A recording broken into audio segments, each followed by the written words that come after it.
창세기 18장 23절 주신 하나님 말씀 제가 봉독해 올리겠습니다. 아브라함이 가까이 나아가 이르되 주께서 의인을 악인과 함께 멸하시려 하시나이까. 아멘. 지난주일 예수님의 누룩 비유를 살펴보면서 그동안 우리가 잘못 알고 있던 비유의 참뜻에 대해서 함께 알아보았습니다. 지금까지 우리는 누룩 비유를 들으면서 누룩에 들어간 그 곡식이 부풀어 올라서 엄청나게 커지듯이 우리에게도 엄청난 그런 복이 임했으면 좋겠다. 그렇게 물질적인 복을 원하는 관점에서 이 누룩 비유를 배워왔습니다. 하지만 예수님께서 누룩 비유를 선포하신 의도는 그런 뜻이 전혀 아니었다 말씀드렸습니다. 예수님의 비유는 믿음이 없는 사람들에게는 더욱더 믿음이 없게 만들고 오히려 반대로 귀가 열린 사람에게는 더욱더 분명하게 믿음이 생기게 할 목적으로 비유를 말씀하셨습니다. 누룩 비유 역시 더러운 누룩이 들어간 떡을 나는 먹지 않는다. 나는 거룩한 사람이다. 그렇게 선민의식에 사로잡혀 있던 유대 종교 지도자에게는 더 큰 혐오감을 주어서 그들의 마음을 더욱더 강팍하게 만들었지만 반대로 가난 속에서 줄인 배를 채우기 위해서 어쩔 수 없이 누룩이 들어간 그런 떡을 먹을 수밖에 없었던 대다수 사람들에게는 하나님의 구원은 음식에 의해서 좌지우지되는 것이 아니라 예수 그리스도를 믿는 믿음 안에서 복음 안에서 구원이 이루어진다는 희망을 준 사건으로 오히려 누룩 비유를 듣고 더 많은 사람들이 이렇게 희망으로 휩싸였다는 것을 말씀드렸습니다. 오늘 역시 우리가 평소에 잘못 알고 있는 한편의 유명한 사건 하나를 여러분과 함께 더 살펴보려고 합니다. 유난히 더운 어느 날이었습니다. 아브라함은 자신의 장막 문 앞에서 앉아 있었습니다. 그때 멀리서 낯선 세 사람이 자기 장막으로 걸어오는 것을 보았습니다. 아브라함은 즉시 그들에게 달려가서 엎드려 절하면서 그들을 환영했습니다. 간절히 바랍니다. 종을 그냥 지나쳐 가지 마십시오. 제가 물을 조금 가져올 테니 발을 씻으시고 시원한 나무 그늘에 앉아 조금만 쉬고 계십시오. 빨리 제가 떡을 조금 만들어 오겠습니다. 그것을 먹고 마음이 상쾌해진 다음 다시 길을 나서 주십시오. 여러분, 난생 처음 보는 사람입니다. 하지만 아브라함은 이렇게 낯선 사람을 향해서 정말 과도한 친절을 베풀고 있습니다. 자신을 그들을 향해서 뭐라고 표현하고 있습니까? 종이라 말하고 있습니다. 그런데 말로만 종이다 그렇게 립 서비스를 하는 것이 아니라 실제로 종 된 것처럼 그들에게 간청까지 하면서 자신이 준비한 음식을 먹고 편안하게 휴식을 취한 다음 길을 다시 떠나달라고 그렇게 간청하는 겁니다. 하나님께서 믿음의 조상으로 그리고 의인이라는 호칭을 붙여준 신앙인, 바로 그 신앙인의 모습은 이래야 합니다. 이와 같아야 합니다. 우리는 서로 사랑하라는 성경 구절을 잘 압니다. 예수님 믿는 사람 가운데에 하나님은 사랑이시다. 서로 사랑해야 된다. 이 말씀을 모르는 사람은 없을 겁니다. 왜냐하면 그만큼 성경에는 서로 사랑하라는 말씀 구절이 많이 나오기 때문입니다. 서로 사랑하라. 이웃 사랑에 대한 이 성경의 명령은 신약 성경이든 구약 성경이든 관계없이 성경에 가장 많이 언급되고 있는 하나님의 말씀입니다. 그런데 이웃 사랑이라고 하는 이 말씀만큼이나 자주 성경에 등장하는 또 다른 말씀이 있습니다. 여러분, 그것이 무엇인지 아십니까? 바로 나그네를 잘 대접하라는 말씀입니다. 출애굽기 22장 21절, 23장 9절, 레위기 19장 33절, 34절, 신명기 10장 19절, 23장 7절, 이사야 58장 7절, 에스겔 18장 7절에 이르기까지 제가 반의 반도 여러분한테 소개해드리지 못했습니다. 하나님께서는 율법을 통해서도 선지자의 예언을 통해서도 나그네를 잘 대접할 것을 신신당부하셨다는 겁니다. 나그네, 즉 나를 넘어선 다른 사람들을 잘 대접하라. 이 명령은 단순히 구약 성경에만 국한되어 있는 것이 아닙니다. 신약 성경 로마서 12장 13절을 보면 그리스도인의 생활 규범 가운데서 가장 중요한 요소 가운데 하나가 바로 손님 대접하기를 어떻게 하라고요? 힘써라 라는 명령입니다. 히브리서 13장 1절 말씀을 봐도 형제 사랑하기를 계속하고 손님 대접하기를 잊지 말라 그렇게 말씀하고 있습니다.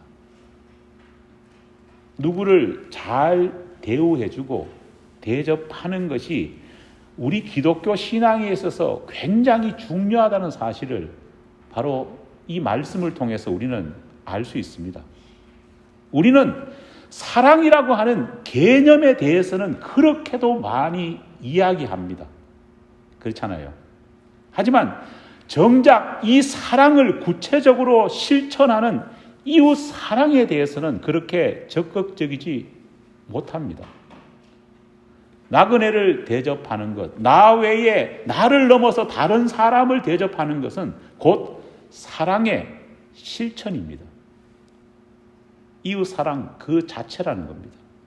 안타깝게도 우리는 손쉬운 개념에 대해서는 잘 알고 잘 말하지만 노력과 정성이 필요한 행동과 실천이 수반되는 이웃 사랑에 대해서는 너무나도 소홀히 하고 있는 겁니다.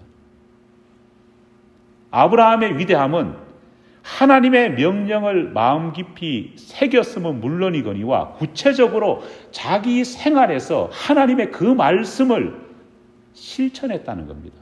특별하게 결단해서 실천하는 것이 아니라 실생활 속에서 하나님의 그 명령이 자연스럽게 습관화되어서 나왔다는 겁니다. 이것이야말로 믿음의 본질을 정확하게 이해하고 있는 사람의 모습입니다. 하나님의 마음을 정확하게 이해하는 것을 넘어서 하나님이 원하시는 삶을 살아가는 겁니다. 그래야지만이 우리가 흔히 말하는 영육 간의 강건한 믿음의 사람이 될 수 있는 겁니다. 그렇게 아브라함이 하나님의 말씀을 구체적인 삶 가운데 실천하자 놀라운 일이 뒤따랐습니다. 우리가 오늘날에도 하나님의 말씀을 구체적으로 실천하면은 그 실천에 하나님의 놀라운 역사가 뒤따라 나온다는 것을 우리는 잊어서는 안 됩니다. 예수님께서 마태복음 25장 35절로 36절 말씀에서 말씀하신 것이 뭡니까? 나그네에게 행한 그 환대가 누구에게 행한 것이라고요? 나에게 행한 것. 예수님 자신, 하나님 자신에게 행한 것이다. 우리 주님이 분명히 말씀해 주셨습니다. 진짜로 우리 주님, 하나님이신 우리 주님이 하신 이 말씀이 누구에게 그대로 이루어졌습니까? 아브라함에게 그대로 실현되었습니다. 아브라함은 나그네를 대접하라는 하나님의 명령에 따라서 그 세 사람이 누군지도 모르고 환대하고 대접했습니다. 그런데 놀랍게도 그 세 사람 중에 한 분이 누구였습니까? 바로 하나님이셨고 두 사람은 하나님을 옆에서 보자 하는 천사였다는 겁니다. 이 사건을 통해서 아브라함은 놀라운 복을 경험하게 됩니다. 이렇게 아브라함이 말씀을 실천하자 하나님께서는 친히 아브라함에게 축복하셨고 하나님께서는 하나님 자신만 알고 있는, 자신만 품고 있던 비밀스러운 계획을 아브라함에게 친히 말씀해 주셨습니다. 바로 그 계획이 뭡니까? 소돔과 고모라를 멸망시키겠다는 계획입니다. 죄악으로 완전히 뒤덮인 소돔과 고모라를 하나님께서는 그냥 두고 보실 수 없어서 드디어 심판하시기로 결심하셨습니다. 실제로 하나님께서는 아브라함과의 대화를 나누시던 가운데 두 천사를 미리 보내어서 소돔으로 출발시켜 소돔과 고모라의 멸망을 실행할 그런 결단을 하십니다. 하지만 하나님께서는 아브라함과 계속 남아서 대화를 이어가십니다. 하나님과 독대하게 된 이 아브라함은 하나님과 도대체 어떤 이야기를 서로 나누었을까요? 보통 우리는 하나님과 홀로 남은, 하나님과 독대하면서 아브라함이 나눈 대화가 뭐냐, 어떻게 이해하고 있냐 하면요, 아브라함이 소돔과 고모라의 멸망을 막기 위해서 중보를 했다, 그렇게 많은 사람들이 이해를 합니다. 어떻게 해서든지 이 두 도시의 멸망을 막기 위해서, 이 두 도시에 사는 사람들을 살리기 위해서 아브라함이 집요하게 하나님께 그 도시를 멸망시키지 말아 주십시오, 그 도시에 사는 사람들을 용서해 주십시오, 그렇게 간구했다, 그렇게 많은 사람들이 이 사건에 대해서 이해하고 있습니다. 이런 이해 속에서 어떤 결과가 많이 나왔느냐? 나라와 민족을 위해서 우리는 어떻게 해야 된다고요? 기도해야 된다, 중보해야 된다. 기독교인이라면 사회 구원을 위해서 노력해야 된다. 심지어 또 어떤 경우엔 의인 10명이 없어서 멸망당한 소돔과 고모라를 상기시키면서 우리가 이 사회를 살릴 수 있는, 이 사회의 멸망을 막을 수 있는 바로 그 한 사람의 뭐가 되자고요? 의인이 되자. 보통 그렇게 이 사건을 이해하고 그렇게 마음의 결단을 맺어왔습니다. 정말 아브라함이 하나님께 드린 간청과 요구가 이런 의도였을까요? 하지만 오늘 본문 말씀을 조금만 자세하게 읽어보면요, 아브라함이 하나님께 드린 간청은 소돔과 고모라라고 하는 도시의 멸망을 막고 그 도시에 살고 있던 사람을 살리기 위한 것이 아님을 금세 우리는 알 수 있습니다. 왜냐하면 아브라함이 하나님으로부터 소돔과 고모라를 멸망시키겠다고 하는 그 말씀을 들었을 때에 첫 번째 보인 반응, 첫 번째 보인 질문이 그 해답을 주기 때문입니다. 본문으로 다시 돌아가서 제가 읽어보겠습니다. 아브라함이 가까이 나아가 이르되 주께서 의인을 악인과 함께 멸하시려 하시나이까. 여러분, 아브라함은 하나님께 이렇게 말하지 않았습니다. 하나님, 소돔과 고모라 성을 진짜 멸망시키려고 합니까? 그 속에 있는 사람들을 다 죽이려 하십니까? 이렇게 말한 것이 아니라 주께서 의인과 악인을 함께 어떻게 한다고요? 멸하시려 나이까. 여러분, 아브라함은 소돔과 고모라라고 하는 당대 최고의 도시, 지금 말하면 맨하탄과 같은 그러한 거대한 도시가 멸망당하는 것을 안타까워하지 않았습니다. 그 도시 사람들이 심판받아 죽는 것, 그것을 걱정한 것이 아닙니다. 아브라함의 걱정, 아브라함의 관심은 온통 어디에 집중되어 있었느냐? 대도시 하나가 심판받아 사라지는 것, 거기에 있는 것이 아니라 악인이 멸망당할 때에 혹시라도 의인이 그 속에 함께 휩쓸려서 죽음을 맞으면 어떡하나, 심판받으면 어떡하나, 그 문제에만 초점을 맞추고 있었다는 겁니다. 여러분, 왜 아브라함이 이런 의문을 품었을까요? 왜 아브라함이 이 마음을 품고 하나님께 강력하게 항의를 한 것일까요? 그 이유는 우리 하나님의 약속의 말씀 가운데 악인의 길은 망하지만 의인의 길은 어떻다고요? 형통하리로다. 믿습니까? 이 하나님의 약속이 분명히 있었기 때문입니다. 여러분, 하나님의 약속은 변함이 없어야 하지 않습니까? 만약에 우리 하나님께서 오늘 이 이야기 했다가 내일 저 이야기 하고 마치 손바닥 뒤지듯이 그렇게 말씀하신다면요, 하나님은 더 이상 신실하신 하나님이 될 수 없습니다. 만약에 하나님께서 악인을 심판하신다고 의인까지 도매금으로 심판하셔가지고 미안하다, 어떻게 하다 보니까 이렇게 됐다, 그렇게 말씀하시는 하나님이라면은 우리의 하나님은 공의의 하나님, 정의의 하나님일 수 없습니다. 만약에 하나님께서 이렇게 악인과 의인을 함께 실수로 악인 멸망시키기 위해서 하다 보니까 의인이 그냥 따라와서 멸망당하는 이런 일들을 정말 벌이신다면요, 이 세상은 한마디로 하나님의 정의와 하나님의 공의로 다스리시는 세상이 아니라 뭐에 따라서 좌지우지되는 세상이냐?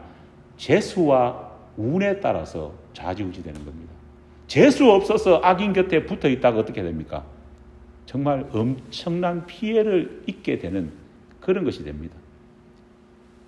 뜻하지 않는 사고로 의인이 어려움을 당하는 것도 안타까운데, 하나님의 뚜렷한 의도인 악인을 멸망시키는 그 과정에서 잘못 휩쓸려서 의인이 죽는다면 여러분 뭐가 되겠습니까? 아브라함이 소돔과 고모라를 멸망시키겠다는 하나님의 말씀을 들었을 때에 그의 마음속에서 일어난 것은 인도주의적인 정신이 아닙니다. 악인의 심판의 과정 속에서 의인이 어떻게 휩쓸려서 죽을 수 있느냐는 겁니다. 여러분, 기억하셔야 될 것은 악인이 심판받는 것은 당연한 일입니다. 성경은 그것을 뭐라고 말하느냐? 정의라 그렇게 이야기합니다. 하지만 현대 인본주의 사상에 우리가 너무 물들다 보니까요, 모든 것을 하나님의 공의와 정의로 심판하지 않고 뭘로 자꾸 판단하려 합니까? 인본주의, 인도주의적인 사상으로 자꾸 해석하려고 합니다. 접근하려고 합니다. 그러다 보니 명확하게 잘못을 저지른 사람에게 정당한 처벌을 내리는 것조차 어떻게 합니까? 우리는 주저주저합니다. 그렇게 하면은 너무 이미지가 나빠지고 내몰찬 것 아닌가, 그런 생각을 자꾸 한다는 겁니다. 정작 사람을 죽인 범인은 사형당하지 않습니다. 하지만 그렇게 사형당하지 않는 부당한 처벌을 보면서 피해자의 가족들은 가슴 아파하다가 스스로 목숨을 끊는 일들이 얼마나 많이 요즘 일어나는지 모릅니다. 피해자의 인권은 전혀 고려되지 않고 오히려 잘못을 저지른 가해자의 인권이 더 강조되는 우스꽝스러운 일들이 우리가 살고 있는 이 세상에서 버젓이 계속해서 일어나고 있습니다. 이런 풍조가 세상 전체를 뒤덮다 보니까 이런 풍조가 교회 내에도 그대로 들어왔습니다.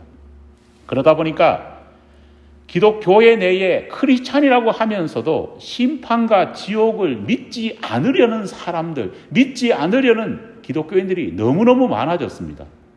하나님은 사랑이시라는데 어떻게 잘못을 했더라도 죄인들을 그렇게 심하게 심판하실 수 있겠어? 어떻게 영원한 형벌의 장소인 지옥이 존재할 수 있겠어? 성경을 읽고 하나님의 말씀을 배우고 하나님을 믿는다는 사람들조차 인간 중심의 인본주의에 물들어서 인도주의적인 입장에 완전히 뒤덮여서 이렇게 성경 말씀까지 재단을 하고 있는 것이 오늘 우리의 현실입니다. 성경은 인도주의가 아니라 정의의 실현, 공의의 실현을 기뻐합니다. 아멘.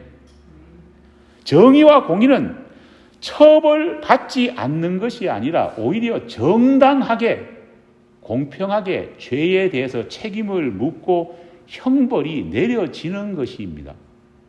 아브라함 역시 소돔과 고모라의 멸망을, 그 도시에 살고 있는 수많은 사람들의 범죄함을 하나님이 심판하시는 그 사건에 대해서는요, 전혀 부당하다 말하지 않았습니다. 조금도 안타까워하지 않습니다. 문제는 악인이 이렇게 심판받는 받을 때 악인의 심판은 당연하지만 혹시 그 과정 속에서 의인이 함께 피해를 입고 다치면 어떡하나, 그것을 제기하고 있는 겁니다. 왜냐? 그것은 하나님의 말씀도 아니었고 하나님의 뜻도 아니라고 분명히 믿었기 때문입니다. 여러분, 이 말을 하면서 소돔의 멸망, 고모라의 멸망을 생각하면서 아브라함이 지금 누구를 걱정하고 있었을까요? 아브라함이 말하고 있는 소돔과 고모라 성이 멸망당할 때에 휩쓸려서 함께 피해를 입으면 어떡하나, 의인이. 그 의인이 누구냐? 바로 아브라함이 말하는 그 의인은 아브라함의 조카, 얼마 전에 소돔으로 이주한 그 조카 롯을 생각하고 있는 겁니다. 여러분, 그런데 여기서 단순히 아브라함이 걱정하는 것이 핏줄에 대한 사랑, 핏줄에 대한 걱정 때문에 이 롯을 걱정한다, 그렇게 보지 마시기 바랍니다. 왜냐? 아브라함이 지금 말하는 것은 핏줄에 대한 걱정이 아니라 그것을 넘어서서 하나님이 주관하시는 하나님의 공의, 정의가 악인이 멸망당할 때 의인이 함께 휩쓸릴 수 없다는 분명한 더 큰 믿음의 고백을 확인하는 겁니다. 우리 하나님은 그래서는 안 된다. 하나님, 저에게 분명한 하나님의 말씀에 대한 확신을 주시옵소서, 질문을 제기하는 겁니다. 이렇게 말하면 의외로 많은 분들이 이렇게 질문하시는 분들이 많습니다. 목사님, 롯 같은 인간이 무슨 의인입니까? 나이도 어린 것이 아무리 자기 삼촌이 네가 먼저 땅을 선택하라 그렇게 말했다 하더라도 어떻게 어른보다 먼저 자기가 좋아하는 땅을 먼저 찜할 수 있습니까? 참 나쁜 놈입니다.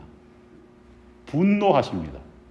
어떤 분들은 일단 이사를 가는 거는 몰라서 갔다고 할지라도 이사 딱 가보면은 소돔 분위기를 며칠 안에 딱 볼 건데, 아, 이곳은 신앙인으로서 살 때가 못 되는구나, 그렇게 느꼈다면은 이런 음란과 제약이 넘쳐나는 그곳에서 살 수 없다고 뛰쳐나와야 되는데 롯이 왜 그곳에서 살았습니까?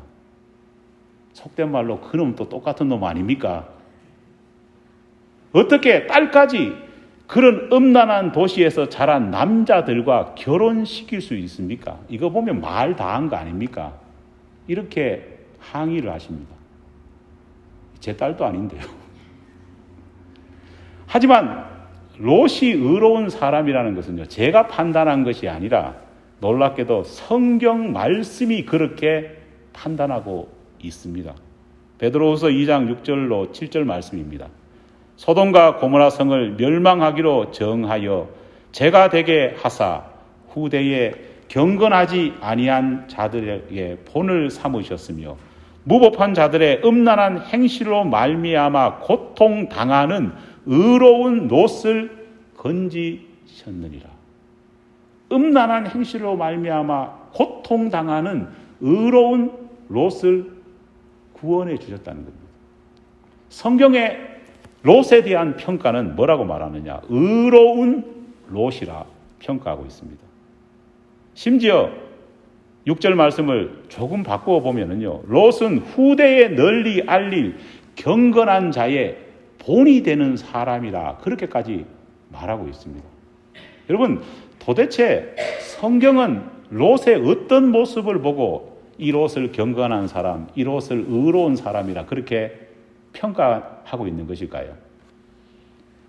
창세기 19장을 보면 아브라함의 환대를 받고 그 이후에 하나님을 두고 소돔을 심판하기 위해서 떠났던 두 천사의 다음 이야기가 기록되어 있습니다.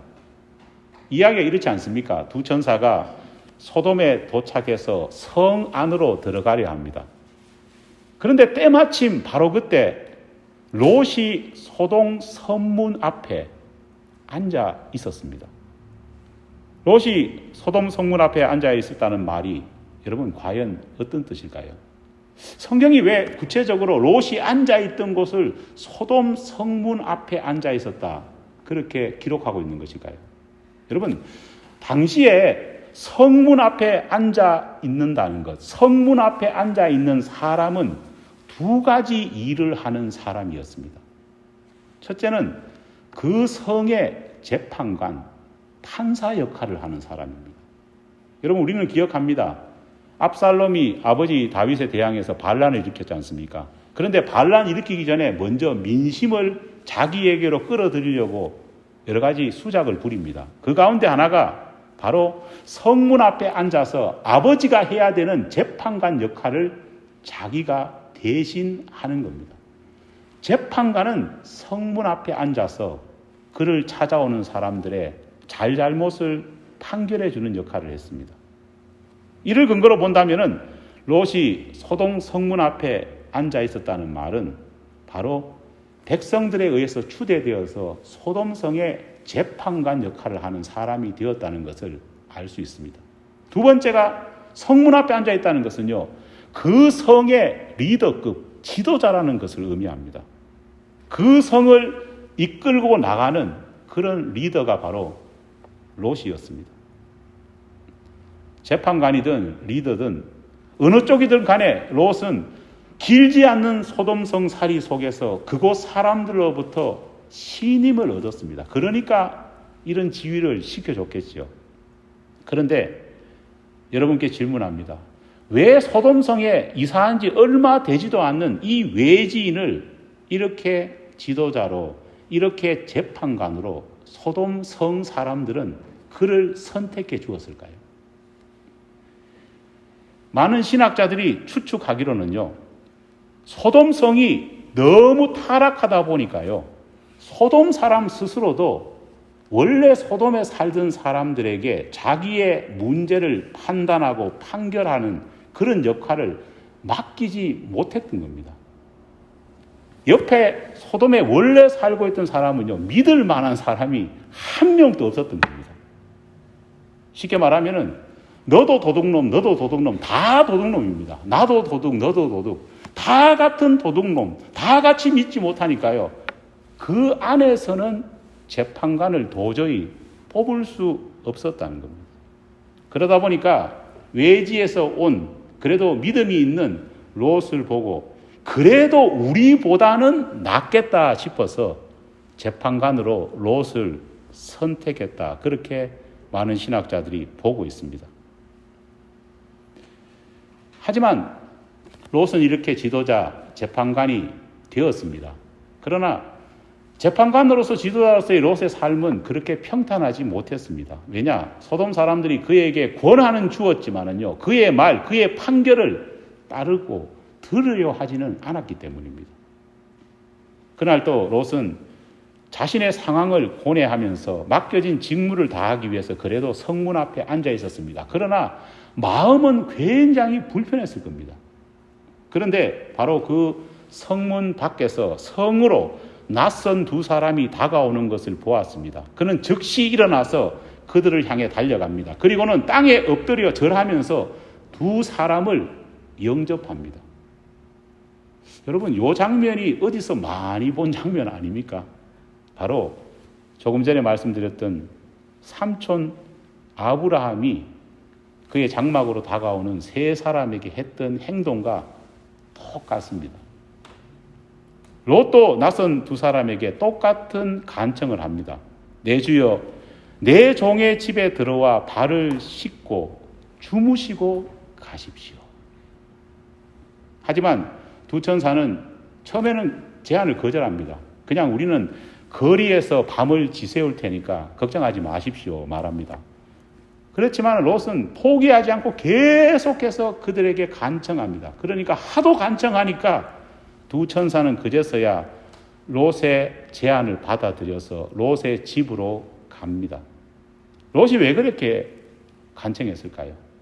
물론 신앙인으로서 나그네 대접하라는 그 하나님의 명령을 따르는 마음이 기본적으로 깔려 있습니다. 그러나 더 중요한 것은 롯은 이 두 사람이 만약에 이 소돔 성에서 밤에 거리에서 지내다가 어떤 일을 당할지를 알고 있었기 때문입니다. 그가 비록 재판관, 그가 비록 리더로서 활동하고 있지만요, 이 소돔은 밤이 되면은 사람들이 가뜩이나 그의 말을 안 듣는데 더 안 듣는 정말 무법천지가 될 거라는 것을 예상하고 있었습니다. 비록 자기 힘에는 분명히 한계가 있지만 롯은 자기 성에 찾아온 이 손님들을 보호하고 싶었습니다.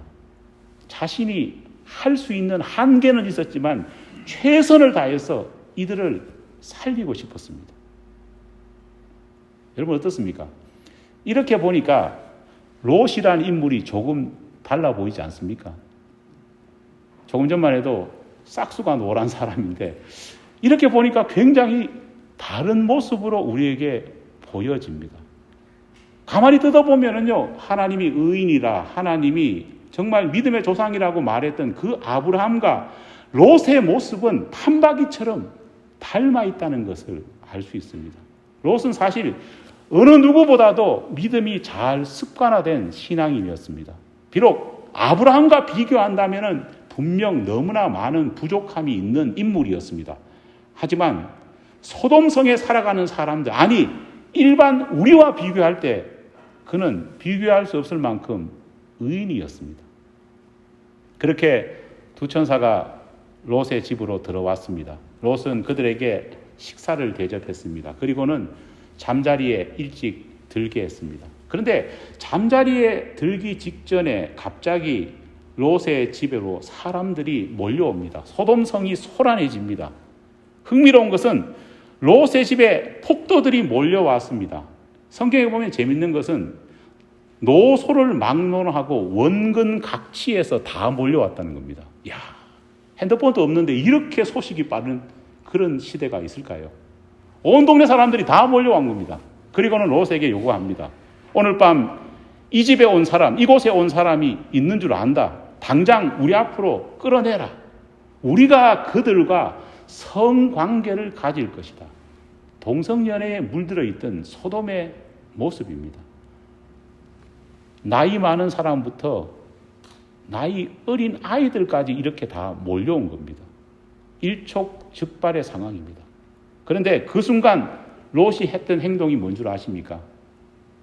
손님은 자기 집에 그대로 두고 자신이 그 폭도들 앞에 나왔습니다. 주목해 볼 것은 뒤로 문을 잠궜다 말했습니다. 여러분 이 말이 뭘까요? 내가 여기서 죽는 한이 있더라도 우리 집 안으로는 못 들어가게 하겠다.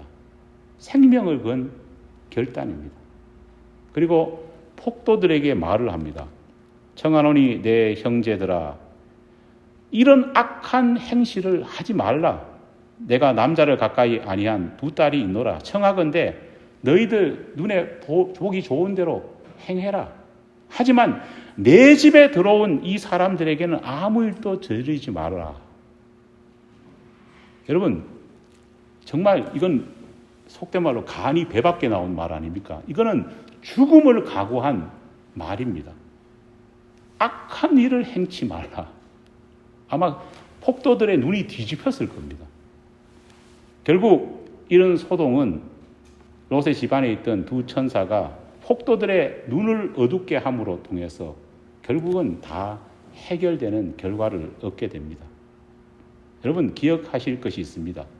롯은 나그네를 단순히 잘 대접한 것을 넘어서 나그네들의 생명까지 보호하려고 했다는 겁니다. 왜냐? 그것이 하나님의 분명한 뜻이기 때문입니다. 그의 결단은 단호했습니다. 여러분 생각해 보세요. 우리가 롯과 같이 똑같은 이런 상황이 맞이했습니다. 우리 집에 정말 수천 명의 사람들이 나와가지고 집에 있는 손님들 끌어내라고 말한다면요, 우리는 과연 롯처럼 용기 있게 나가서 우리 집 방문을 잠그고 우리 집 문을 잠그고 이 악한 사람들이요, 그렇게 하지 마라. 내 집에 온 손님 그들에게는 손대지 마라. 이렇게 용기 있게 말할 사람이 얼마나 될까요? 저는 솔직히 자신이 없을 것 같습니다. 만약 우리가 진정한 크리스찬이라면요, 적어도 롯의 이 모습과 결단을 닮아갈 수 있어야 한다는 겁니다. 아브라함은 하나님께 계속해서 잘못 없는 의인이 악인과 도매금으로 휩쓸려서 피해를 입으면 안 됩니다. 계속해서 말합니다. 시편 1편 6절 말씀처럼 대저 의인의 길은 여호와께서 인정하시나 악인의 길은 망해야 한다. 악인은 망해야 되지만 의인의 길은 하나님께서 보호해 주셔야 되지 않겠습니까? 계속해서 말합니다. 그래서 말하지 않습니까? 의인 몇 명 있으면 괜찮겠습니까? 의인 몇 명 있으면 괜찮겠습니까? 하나님은 혹시라도 하나님께서 하나님이 혹시 이런 일을 벌이실까 싶어서 막 불안에 떨면서 의인이 악인과 함께 휩쓸리면 안 됩니다. 계속 간청을 합니다. 그런데 성경 읽어보면요, 이것은 아브라함의 사실 기우에 불과했습니다. 하나님은 그럴 생각이 없으시다는 겁니다. 어떻게 알 수 있느냐? 마태복음 13장에 나오는 여러분 가라지 비유 기억하시죠? 가라지 비유가 뭡니까?